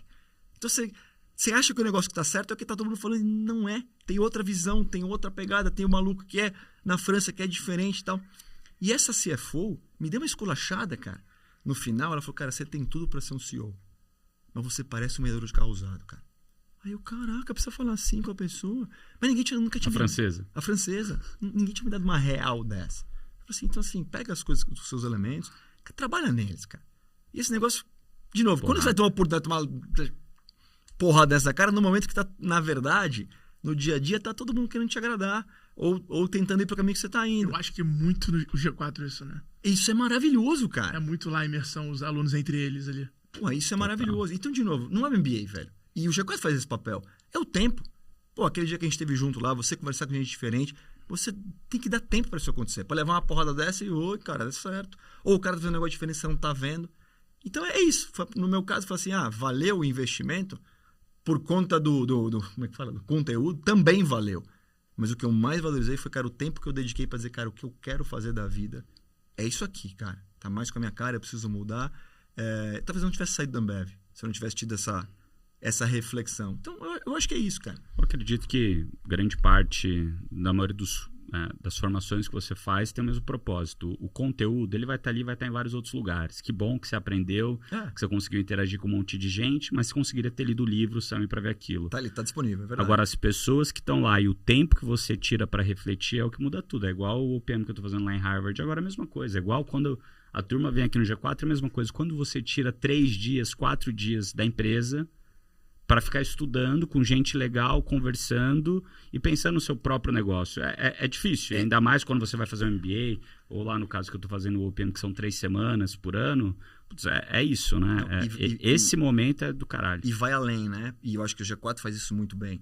Porque não é essa semana que você tá lá, é o que vai ficar depois. Exato. É aquele cara que fala, puta, eu vou ligar para aquele cara porque ele fez aquele negócio, eu vou tentar entender, ou aquele professor, ou o que foi. Então, esse negócio vai potencializando e a sua cabeça melhora. Você fala, puta, tem muita coisa para aprender. E você, de novo, numa carreira que acho que foi uma carreira muito bacana que eu tive de Ambev, você vai ficando muito sólido, mas as coisas vão acontecendo muito fáceis, porque as pessoas tendem a concordar com você e a organização vai te levando para isso. Então, ou você tem para quem está em empresa grande, né? Você tem que estar o tempo inteiro se provocando, cara, como é que eu aprendo, como é que eu olho para fora. E para quem não tá, para quem tá mais nessa vibe que a gente conversou agora, aí você precisa disso para sobreviver. Concorda? Exato. Você não toma uma decisão numa empresa de 200 milhões sozinho. Quer dizer, você tem que tomar sozinho, mas você, de preferência, liga para 10 pessoas, amigos, amigas, família, consultor, board. É muito mais... E você treina isso. Quando você vai pro OPM, você treina a falar com gente que te tira da zona de conforto. Falar com gente igual... Não, até para você falar, levando a informação certa, fazendo a pergunta, dando abertura, porque tem muito isso, né? Eu participo hoje de alguns conselhos, não administrativos, mas advisors de alguns empresários, e às vezes eu vejo que o cara, ele tá me trazendo um negócio, mas ele assim, ele tá muito parecido com a discussão com a minha mulher. É uma discussão que eu já sei que vai começar, mas que não vai ter discussão, não vai ter troca. Ela já formou a opinião nela. Então vai ser muito mais uma queda de braço e uma tomada de decisão do que discutir e criar alguma coisa nova. E eu acho que a discussão ela tem que ter essa abertura de construir algo novo. Ou seja, a minha visão, a do Nardon, e, cara, que a gente chegue a uma conclusão nova. Isso para mim é uma discussão de advisor, etc. O Nardon também participa de vários conselhos, tipo... Cara, não tem como o cara ali só falar assim, tô fazendo isso, beleza. Se o cara não tiver aberto, e aí eu acho que isso é uma coisa que eu vejo lá pelo Nardon, pela preparação do PM, que acontece muito. De treinar a pessoa a, cara, construir novas opiniões a partir de uma discussão. E o tempo inteiro eu acho que você tem que estar com a cabeça assim, o que eu não tô vendo? Eu não tô vendo tudo. Alguém tem que me trazer o que eu não tô vendo. Eu começo com essa preocupação. O que eu vou aprender hoje e o que eu não tô vendo? Porque se eu não tô vendo, eu não tô vendo. Esse que é o problema. Porque eu tô vendo, eu tô daí vendo. que vem a cagada, né? Exatamente. Usando não. O que tá passando? Aquilo que você não sabe, que você não sabe. É isso. Isso é muito perigoso, cara. Se você não souber que você não sabe, Aí, ou ter a cabeça que é você de não lá sabe, que vem o tiro. É, Que exatamente. te mata. E te machuca. E as oportunidades estão aí também, né? Também estão aí. Cara, deixa eu perguntar um negócio. Vi teu Garmin aí, de triatlon. Você é ciclista, corre triatlon. Conta essa história pra gente do esporte. Eu sou louco por esporte, cara. Louco. Então, meu dia sempre começa com esporte.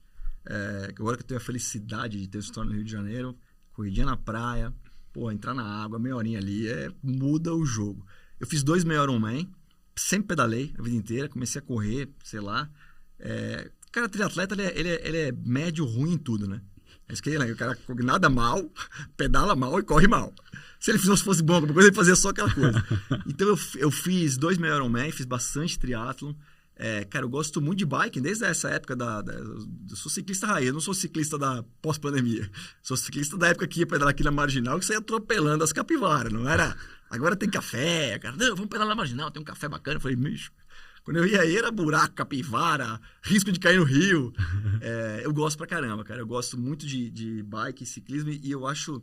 O que eu mais gosto de fazer, cara, hoje eu brinquei, até fui deixar o carro aqui, eu falei, cara, o carro não se preocupa não, minha bike tá aí dentro, bicho, pelo amor de Deus. Olha a bike aí do meu carro. Eu vou viajar, cara, eu sempre alugo uma bike. Puta, é um jeito de você... Antes eu levava, né? Mas é muito trampo, né?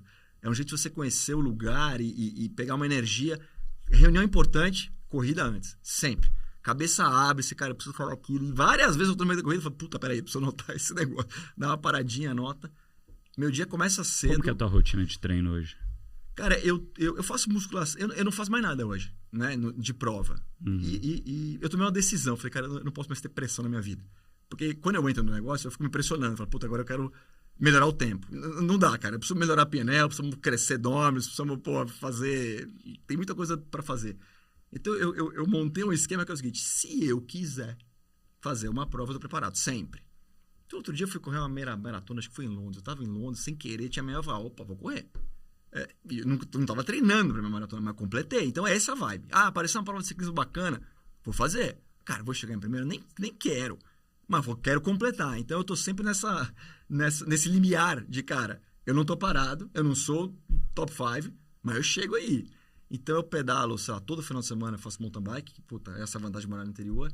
Ou ciclismo, eu venho para São Paulo, trago a bike, eu treino lá. Corridinha no Rio de Janeiro, que eu adoro. Mas, cara, eu faço todo dia. Todo santo dia. 1 hora, 2 horas? 1 hora, ou uma academia, ou uma bike, ou uma corrida. 1 hora por dia, de manhã cedo. Quando musculação é interessante, porque eu uso para organizar a agenda. Eu falo, cara, eu tô com muita coisa para resolver. Então, deixa eu treinar, porque entre um supino e outro, eu vou pelo menos limpando o WhatsApp. Faz parte da nossa agenda, né, cara? Não tem jeito. Então, eu encaixei minha rotina assim, mas se eu não faço, me faz falta. Hoje eu acordei cedão, a gente tinha essa reunião aqui, eu fui pra academia, era 5h40 da manhã. Mas sai a 1.000 por hora, bicho. 1.000 por hora. E aí pedalo, vou pensando na vida. A única coisa que eu deixei dessa conversa inteira foi a natação, porque a natação fazia eu pensar muito, cara. Eu nadava mal, porque eu pensava muito. Eu sou assim também. Então eu falo, cara, bicho, quando você vê, você nadou, sei lá, 1.000 metros em 40 minutos, você ficou lá que nem um lesma. A bike você não tem essa opção, porque você pedala, você cai no chão. Então, eu preferi ir para um negócio mais intenso, assim. E me conta o seguinte, você tá começando a investir, você soltou aí que você tá investindo em algumas coisas. De onde veio e qual é a visão do Fernando como investidor? Cara, assim... O que você tá buscando? O que você já tem no portfólio? Primeiro, assim, você fala, pô, a gente juntou uma turma de amigos, assim, e fez um fundo bem pequenininho. Então, falou, os caras têm um fundo... Puta bobagem, né, cara? Porque vendo a visão do investidor, parece que ele tem dinheiro para investir. Não tem, eu tenho dinheiro para resolver o dia a dia. Sabe qual que é o legal disso, cara? É aprender. Se você quisesse falar, era como se fosse outra MBA, outra pós-graduação. Eu nem posso me dar o luxo de dedicar o tempo para isso, né? A gente acabou de falar, tem um furacão acontecendo aqui no mundo. Eu preciso, cara, vender pizza, entregar, abrir loja, etc. Mas você ter a oportunidade da gente falar, como a gente falou de DNVB, ou, cara, alguma coisa de tecnologia, tá nisso. Então, essas oportunidades de investimento, não, óbvio, né? A gente quer colocar o dinheiro, a gente tem retorno, mas você pode colocar no banco também, que, aliás, tem um retorno bem bom hoje. Então, tem muito mais uma pegada de conhecer gente, entender o que está acontecendo, e muito menos, vou ter talvez um dia eu tenha, talvez esse seja o futuro, mas é muito menos o investidor, o retorno, o venture capital, cara, é um negócio privado, capital nosso, ninguém pega dinheiro de fora, mas a gente sente e discute. Olha que legal, isso aqui tá indo para lá, isso aqui tá indo para cá. Óbvio, o retorno é tanto, o retorno é X, que tá acontecendo, quem é. E outra coisa que a gente adora no final do dia, que é gente, né? Assim, cara, pode ter tese mambembe, se o cara é bom, ele vai fazer o negócio virar. E você conhece uma galera, eu acho que é isso, cara. Eu acho que todo mundo devia fazer isso com essa cabeça. Porque é sexy, né? Fundo, investimento, é tudo sexy. Eu comecei assim também. Pay for learn. Não é? Paga pra aprender. Exato, cara. Você tá metido ali, cara. Dei sorte. Eu ainda não, mas... Muita sorte. Ou não, né? Vai saber se é sorte ou competência. A sorte tá sempre aqui pra trabalhar. Vai saber. Esse é o corte, vai saber. Esse é o Vai saber corte. se é sorte ou Quanto mais competência. duro você trabalha, mais sorte você tem. Pois é.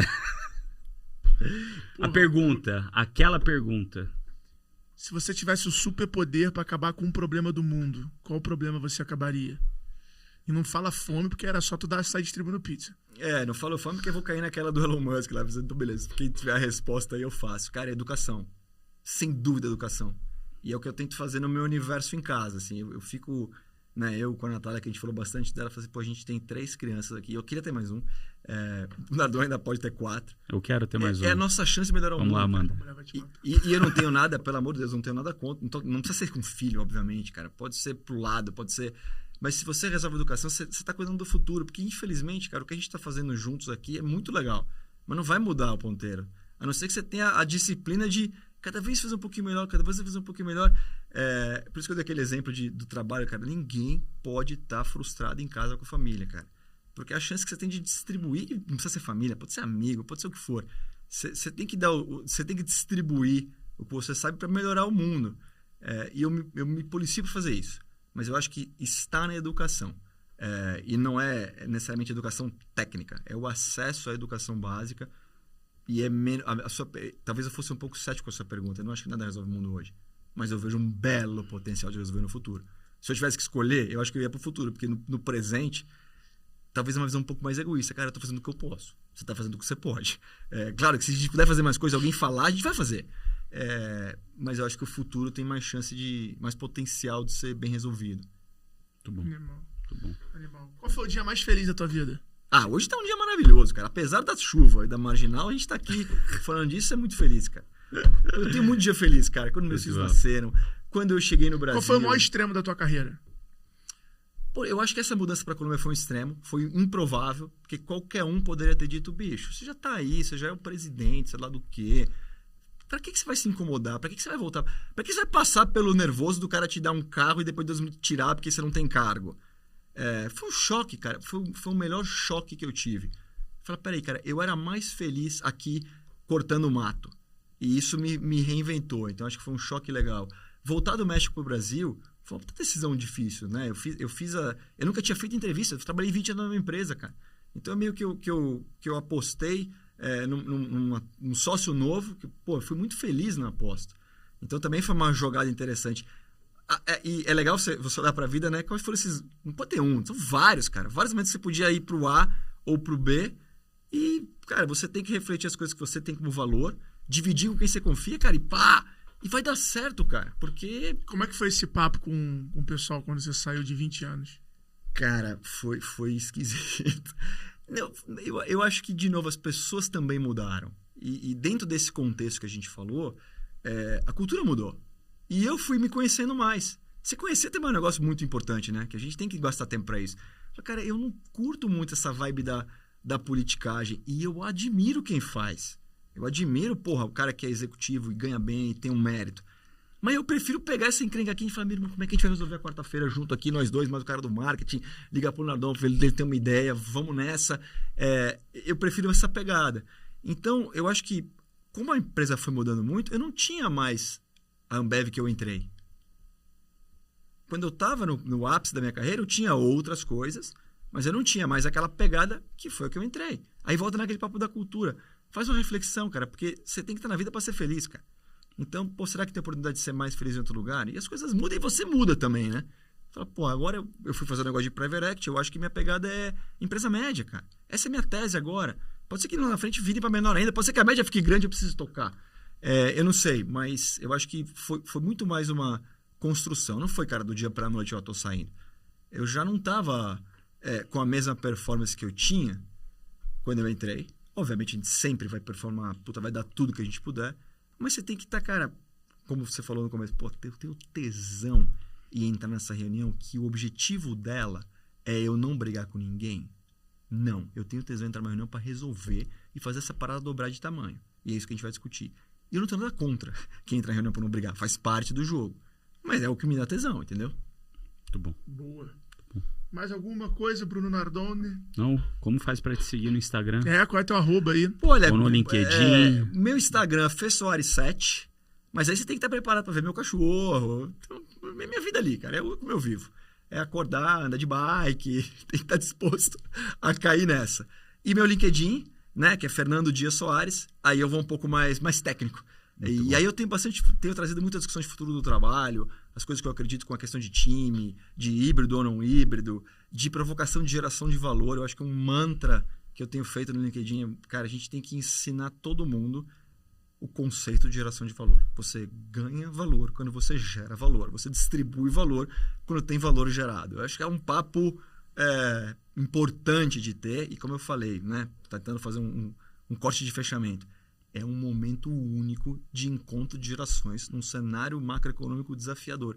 Vai ter tanta coisa boa saindo dessa conversa. Se a gente tiver todo mundo de mão dada e disposto a aprender, cara, vai ser um momento inacreditável. A gente vai virar para falar, cara, lembra 22 para 23 pós-pandemia? Lembro. Foi lá que a gente realmente setou o tom. É o que eu acredito. Muito bom. Muito bom, muito bom. Qual é o seu arroba, Bruno Nardon? Bruno.Nardon. E você, Alfredinho? @Alfredo Soares. Não esqueçam de curtir esse vídeo, deixar seu comentário, encaminhar nos grupos de WhatsApp e bora vender. A gente se vê no próximo episódio dos Extremos. Tamo junto, galera. Um abraço e segue a gente lá no Insta. Valeu! Uau! Boa!